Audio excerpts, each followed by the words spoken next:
Welcome to What CEOs Talk About. Do you wonder what CEOs talk about behind closed doors? How they bring their vision to reality? How do they overcome and succeed through adversity? We share that and so much more with each episode. Now, let's get started with the show.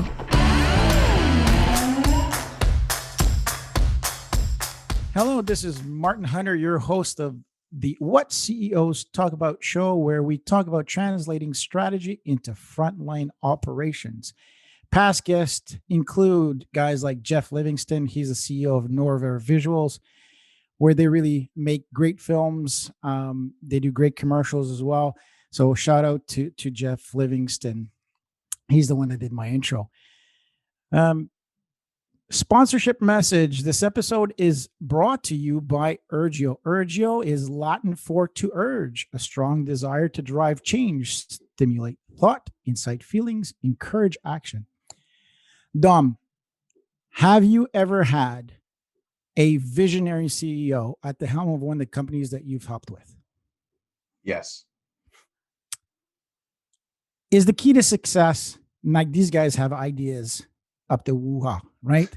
How do you monetize those ideas, right? Because you've been there as well. So is the key to success to translate those ideas into frontline operations? Is that a key to success, you think? If by that you mean keep it simple, get everybody bought in and working away at it until it's done, then yeah. Absolutely, right? I agree.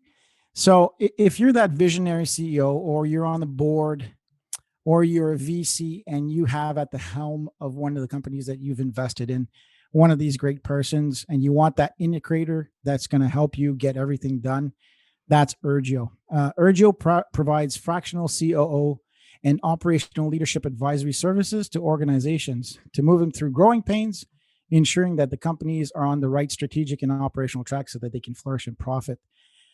Urgio has worked with a multitude of companies from SaaS, CPG, mining, transportation, and different types of maturity, from startups all the way up to large multinational corporations. To learn more about Urgio, go to urgeo.ca or send an email to info@urgio.ca. Thank you. Today, Dominic Rubino, friend, podcaster, entrepreneur, dad. I mean, add to the list. This guy's done it all. He's still doing it all. He just recorded, what was it, Dom? 111th What am I talking about? 100th episode. Right. And then you did live coaching, right?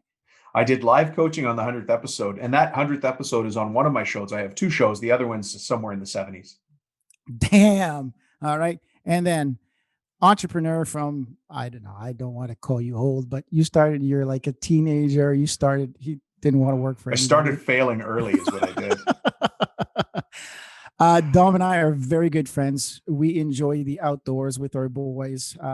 And without further ado, Dom, we'll get at the end really all of your contact details. So, because I mean, for those who don't know, I was keeping this a secret, but for those who are watching, I'm reaching back into my bookshelf. Hold on. Very smooth. What are you doing? I'm afraid. And at the top. At the top of my bookshelf. It's backwards, but hey, Construction Millionaire Secrets. There you go. There's Dominic. Thanks. Amazon, man.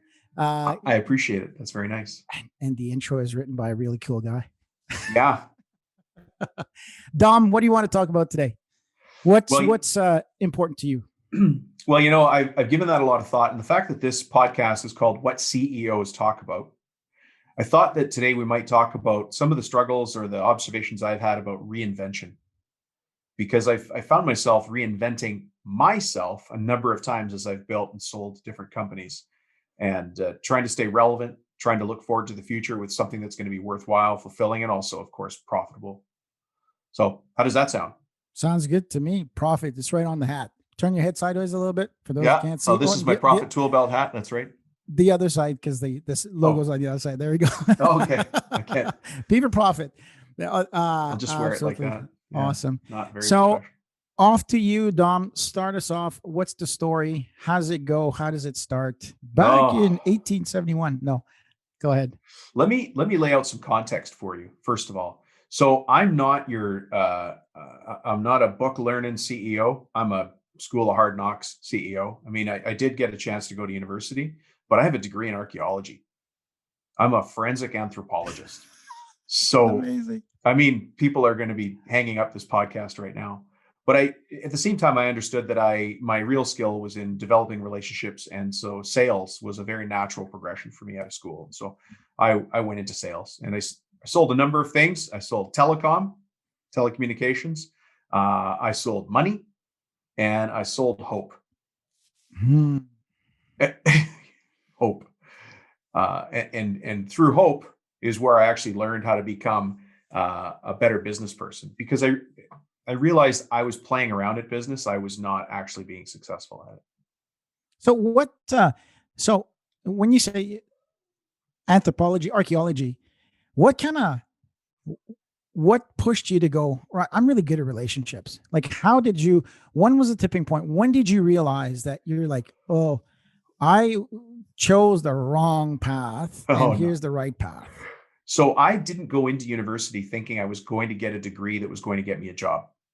So I always felt that I was good at relationships, but I kept getting good marks in archaeology and anthropology. So I stayed with it. And so I have what we called a Bachelor of Arts, but my specialization was in forensic anthropology and communications. So of all things, I could speak with the dead. That's my official designation if you were to look at what's supposed to hang on the wall. But I was never going to use that. I didn't want to be an engineer. I didn't want to be a doctor, lawyer, pharmacist, any of those classic things that you would think about. I always knew I wanted to be an entrepreneur. Okay. Even before I knew what that word meant, I wanted to make my own way, and I wanted to create something out of nothing. And that's always driven me. Okay. And when did you realize that? When did you have that conscious realization that you go, you know what? I am that. I am an entrepreneur. I'm not going to be able to work for other people, most likely not. and you've said, okay, this is my path forward. When did that come up? When did that happen? Geez, I think it was more of a gradual, in the beginning, it sort of occurred to me over the years before it became all consuming.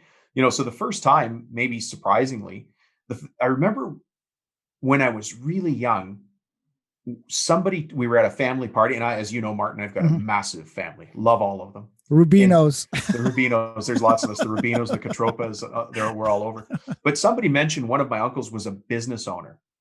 And I was like, oh, he owns a business? That's so cool. I had no idea what that meant. Yeah. And he was a framing contractor, a construction framing contractor. I have another uncle, and these ones very well, that do retail, specialty sporting goods retail. But the first one I ever heard about was the framing contractor. And he's, one of my favorite uncles. I have all of my uncles are my favorite uncles, but that really stuck with me. And so then as the time went on, I just, opportunities appear. I was a kid, and we had to do the door-to-door drive selling chocolates. For some reason, my school chose licorice all sorts. I don't know why. So they gave me this box, and in the box was a bunch of other boxes, and I had to go sell them door to door. So I started knocking on doors, and I finished selling the box. Okay. So I went back to school and handed the envelope to the teacher, and she said, "Do you want another box?" I'm like, "Yeah, okay." So I went and knocked on more doors, and I sold more all sorts. That was it. Was that a recognition? No, but I just, I didn't mind. And even today, I'll cold call the CIA. I do not care. Cold call a funeral home? Sure, let's go. Take a friend. Absolutely. So I don't shiver at that at all. That's always been part of what I do. Remind me that I'm not your +1 when you go to a funeral home. Okay. Yeah. But so cold calling to me, I'm here to add value, and I don't worry about those things. So entrepreneurship came to me in fits and starts. The first company I had was a Christmas light installation company. Yeah. I've got Deidre framed the original ad that we ran. It's called the Yo Ho Ho Light Co. That was in grade, I don't know, I was driving at the time. So maybe the end of grade 12, first year of university. I have to add this. So for people who are listening, Dom and I have been friends for a while now, and I keep a book, and it's called Dominisms. So every time I hear one of these Dominisms, and one of the ones that triggered Dom is so forward looking that he doesn't have back pockets on his jeans. So that was the one that started the book of Dominisms. Anyways, Yeah. so I think one key component that you've captured is fear.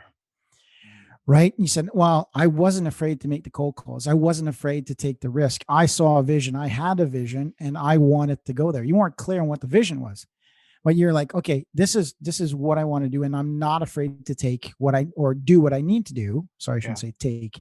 What do I need to do to be able to get to where I want to achieve? So although your vision was somewhat blurry, you kind of knew where you're kind of going. So that's a good, I think that's at the time that we're at in this podcast, I think that's a note for those who are listening to say, hey, really do a fear assessment. What are you afraid of? What are you not afraid of? And relationships, building those relationships to be able to get you to where you want. I guess that's lesson number 1 out of this episode with Dominic. So let's keep the story going. Yeah. Well, we're going to have to speed up because there's a lot of those failures. Oh, shit. And fears. Yeah, that's right. Oops. Lots of failures. After that, I went in, you're going to laugh, but I didn't know it was a franchise, but I ended up buying a franchise in university for a student painting organization. Okay. Yeah. Called AAA Student Painters. And I didn't know it was a franchise, but I thought I wanted my own business. And here I was in university and these guys were doing some campaign. So I became a student painter. I did really well at that. I could sell no problem. Managing teams was hard. And I learned more as a student painter, manager, and territory owner than I think I've ever learned in my life. That was an incredible experience for me, to the point that I will say this, for those of you listening, and I think everybody listening to this show is a leader. If you're looking for key people to bring onto your team, look for somebody who has gone through a trial by fire job. They sold vacuum cleaners, they sold knives, the Cutco thing, or they did student painters or something like that, where they just really had to go out there and create something from nothing. And at some point in their life, they decided that was the way that they were going to go forward. If they chose to do that, and if they were successful, then you've got the attitude, I believe, of a winning person. And I can speak to that because I know the people that were in student painters with me are now some of the top entrepreneurs in my city. I still see them around, and we were all pimple-faced kids wearing khaki pants, selling painting, and we didn't know what we were doing. But here they are. Yeah. No handrails in life, and they just kept pushing forward. I mean, 1-800 got junk, right? You guys were hand in hand in Calgary, right? Well, I met him. Actually, I met Brian in Vancouver when we were part of a group called ACE, the Association of Collegiate Entrepreneurs. We're just kids at some university meeting about, I want to be an entrepreneur. So Brian wasn't in AAA as far as I know, but Marcus knew, Scott Larson, Neil Davey, a bunch of people like that. They're still around in Vancouver and doing very, very well, and great people now giving back to the community. I mean, just in this little segment, we had 2 more lessons. We had lesson number 2 is make sure that you know what you're getting into, that if you're buying into a franchise, I had no idea. There's a boss at the top end of that. And lesson number 3, I'm going to put 3 fingers up. Lesson number 3 is really working on the business and working not in the business. So I got into the student painting business because I wanted to paint. And then all of a sudden you're leading and managing folks. That's working on the business and working, not necessarily working in the business, right? So they did a very good job of reminding us you're not supposed to be painting. And I spent a lot of time painting, but I knew that I wasn't supposed to be. So those lessons came hard. And I'm not going to say it was easy. It was incredibly hard. Yeah. Harder than anything I've done. Yeah. Scars are good because the tissue kind of gets harder. What's this? There's a Starbucks near my house, and next to that Starbucks is a church. And that church always has that sign with cool sayings on it. Yeah. And the one I like there is, a mind once expanded will never regain its original shape. Oh, that's a good one. They've got some funnier ones, which is pretty good for a church, I think. Yeah. Hail to that. All right, let's get down the path of where we want to get to, transition, right? And moving on. So let's focus on that. What's the biggest gig? When did you make it to the big leagues? So we've got painting, we've got this, I think you worked for selling telecommunication as well. And then that's when you kind of dove deeper into the entrepreneurship and started owning something big, right? Yeah. Well, it was in telecom that I became a territory sales manager for Mm-hmm. the Prairie region. So the flat, cold part of North America, right in the middle, that's Mm-hmm. always freezing. That was my territory. Now, while I was there, I was getting burned out in the corporate world. I mean, ultimately, I'm a horrible employee, which is why I became a business coach and entrepreneur. Let's just admit it. I'm not a very good employee at all because I think more like the owner. Yeah. Does that make sense? Yeah. For sure. For sure. Like if a corporate policy came down about we need to do this more or need to do that less, it'd be like, yeah, I get it. Yeah, makes sense to me, right? And Yeah. and that was definitely not well received by the other guys in the bullpen, if you will. But while I was working this corporate gig, I started to sell used junk on eBay. And a Okay. long story short, I continued to sell used junk, like junk, used LED Wow. calculators, LED games like in television and ColecoVision, head-to-head football, Merlin games, all those things. I sold that stuff and ColecoVision and in television. I sold junk, right? And then that eventually morphed into selling books, which is a funny story in its own. I made a lot of mistakes there.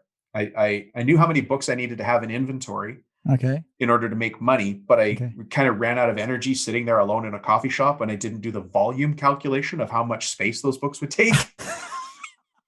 Days before Amazon. So for those younger people who are listening, these younger leaders and entrepreneurs and CEOs, Google ColecoVision and television. Everything that Dom is saying, because probably this is going a foot over your head. You're Oh going, yeah, what? Was he selling? No, those are actual physical games, those not are something that you get on your phone, right? So yeah. You might have them as your cool retro piece of funky art, but it was stuff I would sell. And then anyway, so we started selling books, and that's got its own story to it as well yeah. about forging ahead in complete darkness, but coming out on the other end. And then that eventually morphed into, and I should say that it's not a straight timeline. You know, I Mm-hmm. left corporate, I became a business coach, Okay. and I went and got formal training as a business coach. And Okay. the kind of business coach I became was a turnaround type of guy. Gotcha. That's the specific training that I had. And so I started to apply what I learned in these turnaround skills to my own little eBay company. So Gotcha. the eBay junk company turned around into a book company. The company became a pharmacy, a mail order pharmacy. And notice I did not say an internet pharmacy, which is a Yeah. very, very important distinction. We never wanted to be an internet pharmacy. We were a mail order global fulfillment pharmacy Okay. And why was that choice? because everybody wanted to be an internet company. You know, with a business Gotcha. plan and an office space, you could get a couple $1 million in financing, but you had nothing real. Gotcha. So instead, I viewed a pharmaceutical prescription as a pre-purchase order Gotcha. Oh, and turned that business on that basis into a $120 million business in a couple of years. When I sold it, we were doing 120 in okay. sales. Yeah. Sweet. So what's the topic of our conversation today? Reinvention. Because what did I do after I sold that? That's right. I mean, how do you top that? How do you top that? If Jeff Bezos sells, how does he reinvent himself? Yeah. Right. And for anybody who's listening right now as a CEO or a president, as a leader, think about the identity that people have wrapped up in their positions Correct. and how that fear of that identity or that opportunity freezes them from maybe making the right choices in their life. Right. That's right. Yeah. Or you can do like our friend Derek, who was working for Vega Foods, who decided to be this great gym guy who owns a pickup truck, is a great dad, and now just works on his home and goes to Maui 3 times a year. So He's rung the bell a number of times, he has it's called. rung the He's bell rung a the few bell. Yeah, times, a few a few times. times. I Yeah. was just on the phone with him today, and he's like, "What are you doing?" I was like, "What are you doing? Sounds like you're sharpening knives." Nah, I'm just drywalling. Of all the I, people to be drywalling. I know. And I said, "So what'd you do? Like, what are, now that you're not taking on all these contracts as a fractional CFO, what are you doing?" He's like, "I bought myself a virtual golf set to put in my garage." So I was like, "Talk about a rich guy thing to do." And he says, "No, Martin, think about it. I save money by not." I was like, "He Oh yeah, always yeah, saves yeah. money. He always saves money." Anyways, a side note, if you wanna do that, anyways. So yeah, how do you reinvent yourself? You've got yourself $120 million company. What's next? And What's the I stepped off into the abyss. I sold the company knowing that I would not know what came next. Did you take But time I off? see, pardon me? Did you take time off? I took time off because I wanted to buy another business and turn it around, right? Remember my professional training, if you will, my business coaching specialty was turnarounds of small to medium-sized businesses. And the reason I have a very specific reason for that is because the decision maker and the people that work in the business are very close together. I didn't want to buy a big multinational where it was a very diluted organizational chart. I wanted tight because I can work with tight. We can maneuver fast, right? Yeah. So I didn't know what I was going to do, but I figured I'd go buy another company and turn it around. And so I did. But it was, just saying that sentence made it seem like it happened fast. I rented an office and hired an assistant. Okay. And she showed up for her first day and said, "What are we going to do?" And I said, "I don't know. We're going to find a company to buy." And she said, "That's what we do here?" I'm like, "Yep." And so we just sat in this big empty office. Looking at each other. I picked up the phone and I started calling brokers and agents and companies and working leads and saying, "I'm looking to buy a company. I'm looking to buy a company." Did you build a plan or did you kind of just whiteboard it? Yeah. So the plan I built might be different than what you expect. I wanted recurring revenue. Yeah. On contract. Yeah. In an industry that I believed in and something I could be proud of. Okay. In general, those were my terms. And I still have those written down somewhere. So four qualifiers. Yeah. That's what I wanted. It didn't matter to me what the business was. I knew I had to be proud of it and it had to have recurring revenue. And so I eventually, this took about a year. What happened is I tried to buy a coffee chain. Oh. Here in Vancouver. Is it green and white? Artigiano? No, I said, is it green and white? Oh, no. Like Starbucks? No. Yeah. These guys are across the street from Starbucks. Artigiano. Beautiful coffee chain. Yeah. Awesome coffee. Awesome coffee. And at the time it was for sale. And so I went through the process of trying to buy it. And there's some story behind that. I did not get the deal. I learned, however, by not asking the right questions, I set the price between the existing potential buyer and the seller. And so I had just done all of them a favor with my own money and valuation and stuff. Anyways, doesn't matter. But it was good. And I ended up buying the global franchising rights to a business coaching company. Okay. So again, something I could be proud of, something I knew, something with recurring revenues through franchise, something that I could grow. And I think I already said this, but something I could be proud of. Yeah. And so I became the global master franchisor for a company called Focal Point. Okay. Yeah. Focal Point. Brian Tracy. That's right. Brian Tracy's Focal Point. Yeah. Yeah. Okay. So transition. So you purchased it, got everything lined up. So tell me. It sounds so simple when you say it in two sentences. So tell me, like, one of the big things that people ask me all the time is, Martin, how do you manage your family? And so tell me, two lovely kids, older daughter and a younger boy. Yeah. When did they come and how did you manage all of that at home? What's the timeline between your family and your business there? Well, they all overlap, right? My daughter's 15 now. My son is 12. And I was a traveling dad in that company, which is one of the reasons I ultimately sold it. I don't want to travel. Okay. That is not part of who I am. I want to be a great dad and a great husband. I need to be a better fly fisherman, as you will attest to, because right. I took you fly fishing for the first time and you caught a fish and I didn't. And that hurt. But, there's things I want to do. And I've already traveled. I've already done it. I've spoken on big stages. I've flown in for big meetings. I've flown in for small meetings. I've flown into meetings where the other guy forgot to show up. Like I've done, all those things. I don't need to do it anymore.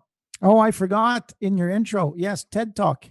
So Dom, what's your, even you forgot. I forgot. What was your TED Talk title again? It was called Family Inc. Family Inc. Family Incorporated, Family Inc. And it was really about my daughter going through cyberbullying at school and how our family dealt with it through some business tools. Yeah. Right? How business tools help my family. That's the strength that both my wife and I have, is understanding those. And I think it worked. I think it worked really well. I think it worked real well.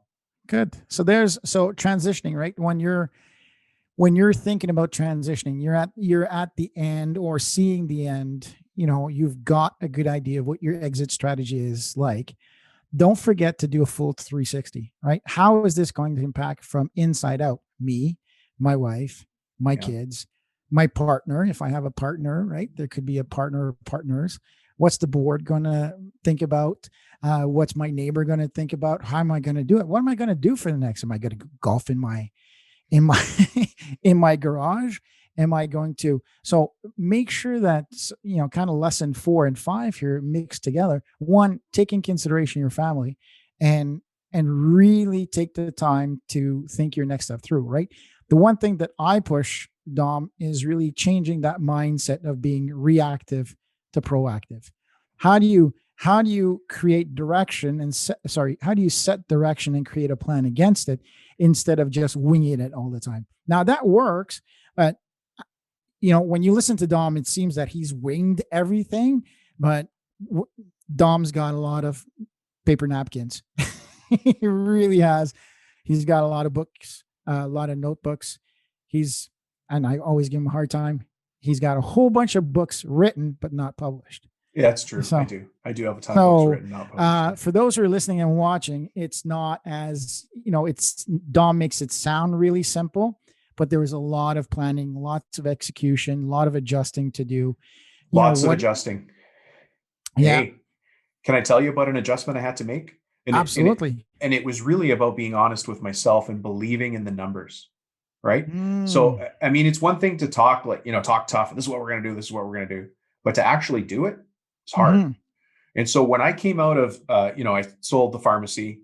Yeah. Spent about a year, found the master franchise rights, bought that, spent about 13 years. I got that up to 237 franchisees, by the way. Booyah. Yeah. And then what was I going to do next? I don't know. Buy yourself a profit tool belt hat. Yeah. I just didn't want to. Yeah. You like that? Profit tool belt? I didn't want that life anymore. Right. I didn't want to be traveling. I didn't want those things, but I had to make sure that I built something that would allow me the flexibility to do what I wanted. Okay. And that's the lesson. You got to build what you want. And the first thing I built didn't work. Gotcha. So the first podcast I came out with was called Zor Business. Zor is. Oh, that's right. That's right. Remember that? That's the shortened word for franchisor. Correct. And I launched the podcast. I did the marketing. I had the brand. I had top-notch guests, and nothing. Fizzled out. Nothing. The metrics were coming back, and it wasn't that I didn't get nothing and then automatically stop. Mm-hmm. I got nothing. I pivoted a little bit. I switched a little bit. I put some effort into it. And finally, I just sat down and looked at the numbers, and I said, this is not going to work. The only person fooling themselves is me. It's time for a pivot, time to change. Pivot is a fancy new word. Yeah. For me, it's not working. Change it. Right? If your prospecting is not working, change your prospecting. If your sales process isn't working, change your sales process. It's just the grim reality. And the faster that I face that, the faster I'll get the results I want. So I shelved, and you were there. Yeah, I shut down Zor Business podcast. I had forgotten about that. Yeah, you did. Yeah. And that's because nobody was responding. And the thing that I forgot, or the thing that I learned, perhaps a valuable lesson, is franchisors don't view themselves as franchisors. They say, we're running a sandwich business. We're running a pest control business, but they don't say I'm a franchisor running a pest control business. Gotcha. And that's an important distinction just when it comes to making the Google search. Yeah. And if they're not making that Google search, if they're not drawing a connection, it ain't going to happen. And so that didn't get traction for me. So I abandoned it, and I went and formed, what many people laugh at because it's so specific, but it's a wonderful market full of great people. Cabinet Maker Profit System podcast for architectural mill workers .com. But for architectural mill workers and cabinet makers, an underserved market that needed guidance and advice. Well, I'm your guy. Yeah. And a podcast means I don't have to travel. So that's a reinvention plan in itself. That's right. Yeah, I had forgotten about that. I the one thing that you mentioned there when you were talking that's important is you have to set triggers in place and not trust the numbers, right? If I fall below a percentage of, I don't know, pick a number, 22%, right? If I go to 23%, pull the plug. Yeah, and something's got to happen. Exactly. You have to set that in your plan, and you go, okay, when I hit 23, I pull the plug.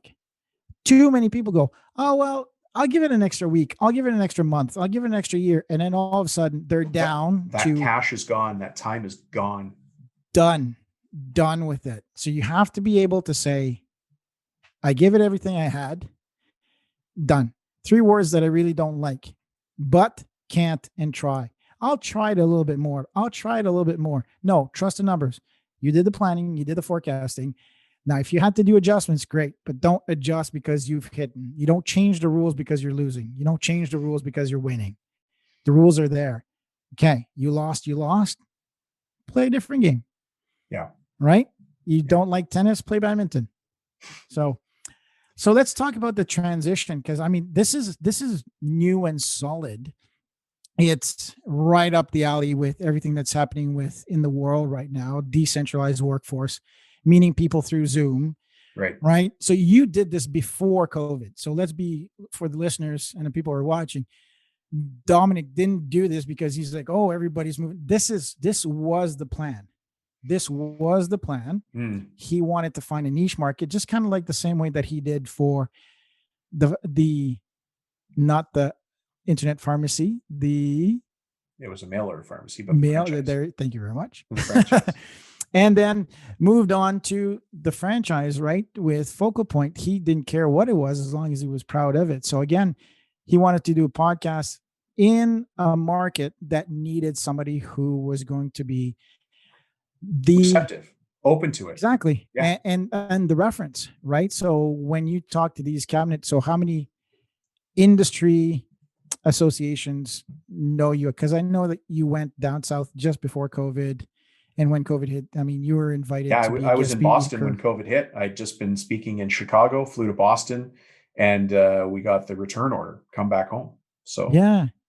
And then so Dom has been recognized by a whole bunch of these associations, and he's applying business skills to that. So tell us, why did you pick, when you kind of reinvented yourself? So you kind of touched it lightly, but I really want to have people understand what are the qualifiers for your third, fourth, fifth, call it, I guess we'll call it the third major invention of Dom. Yeah. Yeah. Well, one of the qualifiers is I didn't want to travel anymore. I mean, you mentioned family. Yeah. You know, I love being a dad. I love being around my family. I love it. Like I never understood I would love it. You're a good dad too. Thank you. I think you're a good dad too. No, well, thank you. But that's what I want to be. Nobody cares that I helped a franchisee, and I'm not worried about offending any of my franchisees who are listening, because they didn't care either. And I thought they did, which is why I would leave my family at home and fly all across the world to try and help them. And they didn't put anything in place. You know what? Go pound sand. I killed myself for you, and you didn't even do any of the work I asked you to do. Yeah. So I can control myself, and I can control the things I can control. So I thought, okay, well, I want to again be close to the decision so that I'm always nimble. I don't like being, sloppy at the edges. And so podcasting allowed me to still do what I feel that I'm good at, which is public speaking and getting people focused on the right things in their business. And I have a great message to send. And I found an audience that needed to hear that. Yeah. And I can worry about monetization later. The monetization will come. I will figure that out. And I have, as you know. Yeah. Right? Yeah. 2 weeks ago was a good milestone. Yeah. Yeah. A very good milestone. Right. And I knew that when I sit down to reinvent myself, I'm very deliberate about it, but I'm also open to all possibilities. Gotcha. I just know what I want, what's going to make me happy. And I try to be very true about that. And I don't really care what people think anymore. For God's sake, I'm an archaeologist. My first business made $26 after the end of the first year. And people still laugh. My family still laughs. How's that Christmas light company? $26, huh? I'm like, yeah, sure, fine. We all take our own path, but it's all of those things make us who we are. Yeah. And I can't be afraid to fail because somebody else is going to point at me and laugh. I really don't care. Yeah. As a matter of fact, they're probably not laughing at all. They actually aren't paying attention to what I'm doing. The reality is I'm not paying attention to them. They're not paying attention to me. I'm just going to do what I need to do and I want to be guided by the fact that when I die, I want that church to be overflowing and packed with people sad that I'm gone. Yeah. That's ultimately it. Wow, there's like lesson 7, 8, 9, 10 all in there. So who cares about what other people think about you? Just do every day that you can to be the best person that you can at what you're doing, right? Yeah. Don't be afraid, challenge ideas.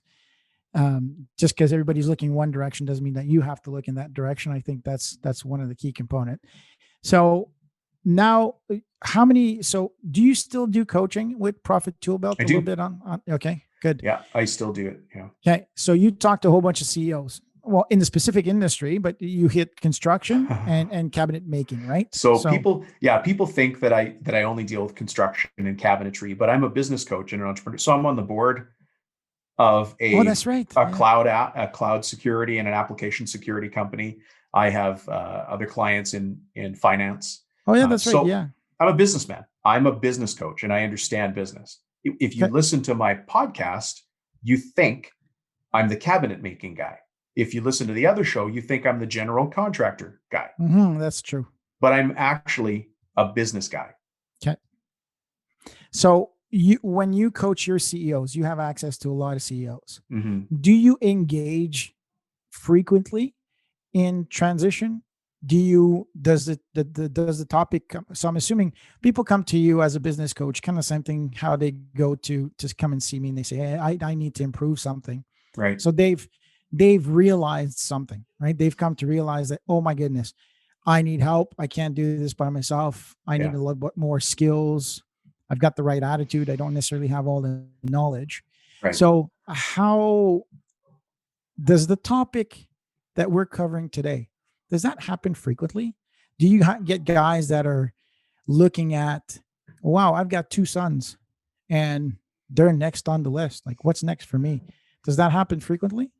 That happens a lot. But remember earlier in the intro when I said I sell hope? Oh, yeah, that's right. Yeah. Yeah. So that's what I sell, a path to the future. Then, Nice. And if you want to get to your path for the future, then come stand beside me and I'll show you how to get there. We'll take the steps together. And so if we talk about reinvention, sometimes it's the reinvention of making the business better as it is right now, because a lot of owners are just in this frustrated state of scattered all the time. Oh, it's so true. Right. And to be fair, they've never run a $60 million fish brokerage business before. And I think they have, because I'm looking at them and they're doing it. But when the doors are closed, this is a saying that I've come up with. So don't steal it from me. I won't. You promise? Promise. Everybody just heard you say that. Cross my fingers. What I say to myself when no one else is listening is what the world sees when everyone is watching. Okay. I don't think I can remember that. It's okay. It's a long one. That's why. But what I say to myself when no one's listening is what the world sees when everyone is watching. Think about that for a second. I don't know that you've never run a $60 million fish brokerage. That's right. I don't think that's the actual, they probably say seafood brokerage or something like that. Yeah. Because I think from the outside looking in, you already know how to do it. But the imposter syndrome lives inside of, I think, all of us. Absolutely. Yeah. Where that owner or that CEO or president will say, well, I know how to run a $60 million fish brokerage, but 61 million?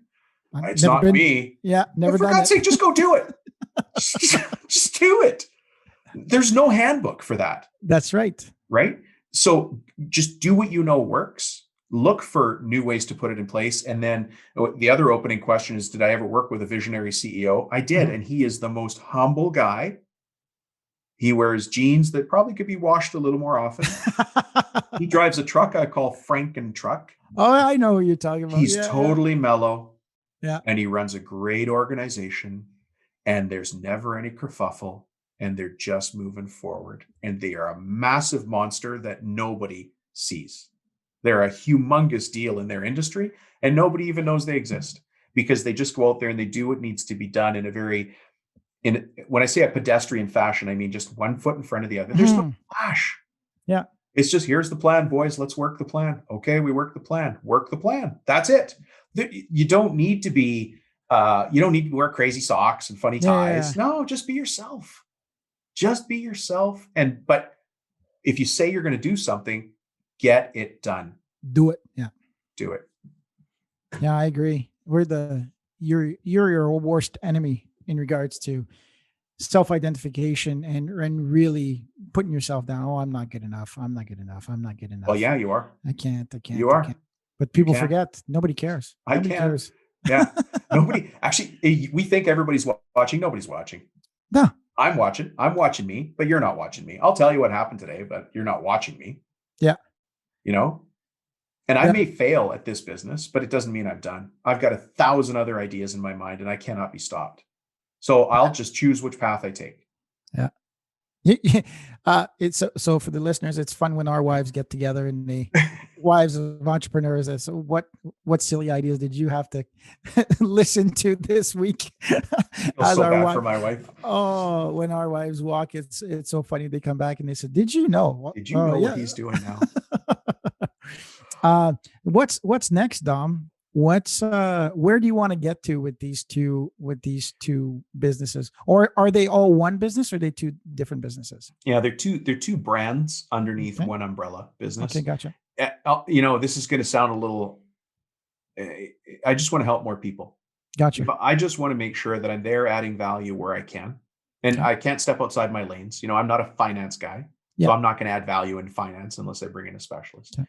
I'm the turnaround guy. I can show people how to take what they've got and make it better.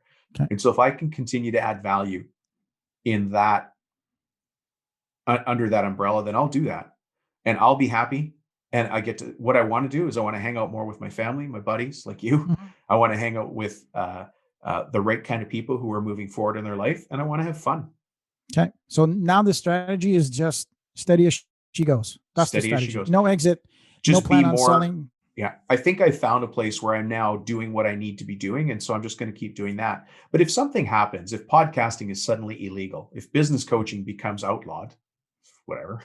Yeah. I mean, business coaches have been around since, not that the Knights of the Round Table is real because it was written in a story, but that's what a business coach is. It's an advisor to strong and powerful leaders.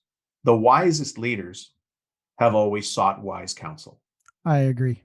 Right? I agree. And you're a military strategist as well. You understand it's the best leaders have always sought wise counsel. Well, I want to be wise counsel for the person out there who's waving the flag, and I can be that. So I just keep doing more of that. Okay, good. Just keep on doing what you're doing. Okay. Yeah. What's if there's one thing that represents Dom, when you think about your journey, when you think about transitioning or reinventing yourself, is there a book? Is there a reference? Is there something that you can think of, one or multiple, that people can reach to and look at on their own? I think there are two, especially in light of the audience of this podcast. There are two books that I would suggest recommended reading or listen to them as audios. If you're more corporate, then both of these books will work really well. And they're both strategic planning books. Okay. So one of them is Traction. I'm looking at it right here by Gino Wickman. And the other one is Scaling Up by Vern Harnish. And Martin, both you and I know both of those processes very well. That is how you do, you could call it a brand sprint. That's how you do a reinvention sprint on your business. Mm-hmm. You sit down, you get everything on a one-page plan, and you act as your own entrepreneur on paper. Mm-hmm. And you lay out the plan for what the future is going to look like. And then all you got to do is answer to that plan.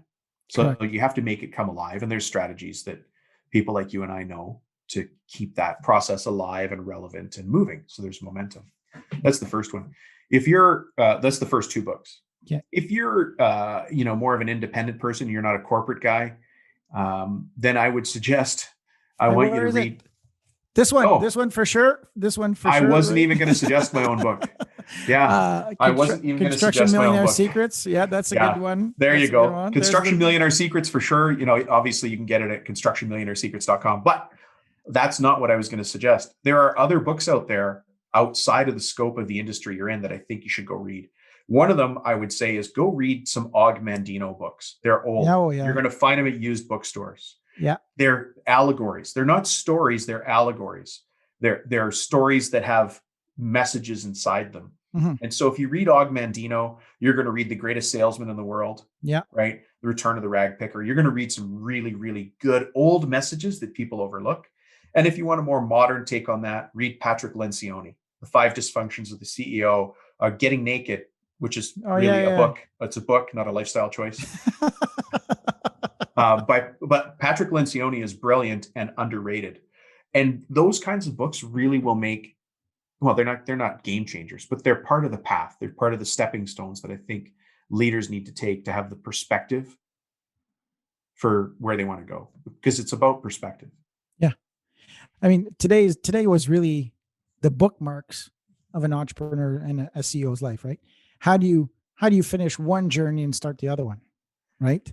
So for me, and as I was listening to Dom and all this, is it's really taking the time to realize to get these in your mind, right? So I was at Dom and I were at an event, and one of the speakers says, I just realized I'm 60 years old. I got about 20 more Christmases to go. And that resonated with me. Yeah. That resonated when oh, well, 20, that's not that much. 20 is not 120. 20 No. is not 40. 20 is 20. 20 is less than 30. Yeah. It's 19 the next year. That's right. So to really make sure that, whatever you do today leaves a taste of happiness, of sweetness in the past, and is a vision of hope, right? So I think it's important that this topic is well covered by CEOs, because often at times we invest so much as CEOs of time, energy, and we go all into what we're doing. And then you realize, okay, what's next? And it's a big ass question. So the more that you start thinking about it now, then how do you reinvent yourself? Yeah.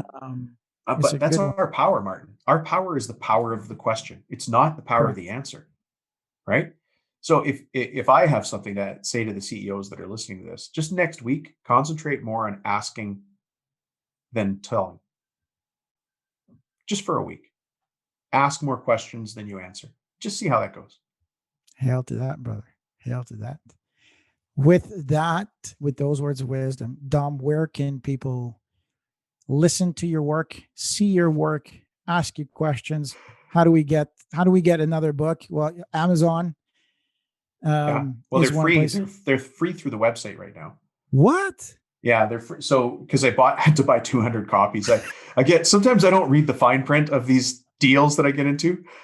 And so I had to buy a couple hundred copies. So they're free plus shipping right now if you get them through the website. And so that's constructionmillionairesecrets.com. Take advantage of it. Like I said, so this is going in the book of Dominisms. I forgot to read the fine print. I got two forgot extra to read the fine print. I had to buy 200 bucks. So just, I mean, I don't know when this episode's going to go live. That could end at any time. But yeah, or it's on Amazon already, and it's doing very well. And it has in there much more of the guts of what I do as a reinvention expert, as a business coach. Okay, gotcha. So Mark, sorry. No, go ahead. I was going to say, I call myself a business coach, but there's lots of people out there who call themselves business coaches. Do you know who the official gatekeeper of whether you can call yourself a business coach or not is? IFCCC something, the International Federation of Coaching or something? It's nothing that fancy. It's the kid behind the counter at Staples that makes business cards. That's it. So if you're going to choose a coach or an advisor, choose wisely, because it is, you really need to understand first what you want from a coach. Yeah. And if you want results, you need you need a Martin Hunter. If you need a certain kind of result, you need a Dominic Rubino. If you need another result, you need another kind of person. Yeah. But usually you have to find those by knowing other people who know. You need to know a guy to know a guy. Yeah, that's right. Right. There's a lot of charlatans out there. And so I caution people on that. Go find somebody and find the right person. And you know what? Pull out your checkbook, because if you can either waste time or invest money. It's your choice. But wasted time is time wasted. You're just not going to get it back. Money times 5,000. Yeah. And that's not a plug. That's just being honest. Oh, no. Oof. I'm with you 100% on that one. Speaking of finding, where do they find you? Yeah. So if you can't find me, you're not looking, because it's shameful. So my name is Dominic Rubino, and you could find me on LinkedIn. The book right now is called the book right now. The book is called Construction Millionaire Secrets, and you have a copy there. I've got one here as well. And you can find that at constructionmillionairesecrets.com. If people like the way I talk and the fumbles and the mumbles that I make, then I have 2 podcasts as well. This is one of them, Profit Tool Belt. There's the Profit Tool Belt. And that's really for construction and trades professionals. Even though I talk about business improvement, sales improvement on that show that would apply to any business, it's really focused on construction and trade pros. And then the other show, as I've mentioned, is called Cabinet Maker Profit System. And that is for a wonderful and very tightly knit community of people in the finished wood trades. Fabulous. Thank you very, very much, Dom. Much appreciated. It's always fun to talk business because, I mean, sometimes we ride in a truck and we say, hey, we should have recorded this. So this. Yeah, I know. There's a bunch of road trips we should have recorded. We will in the future. So this one is a good one. So thank you very much, Dom. I'm sure the listeners have gotten a lot. I mean, I've, off the top of my head, at least 10 different lessons that people can take away as a CEO or wanting to be the next CEO or subject matter expert. So thank you very much. And thank you all for listening. My name is Martin Hunter. I am I spoke too much.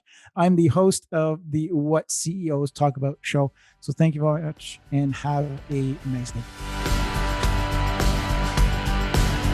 Thanks for tuning in to What CEOs Talk About. Make sure to click subscribe to get notified about future episodes or check us out at www.whatceostalkabout.com.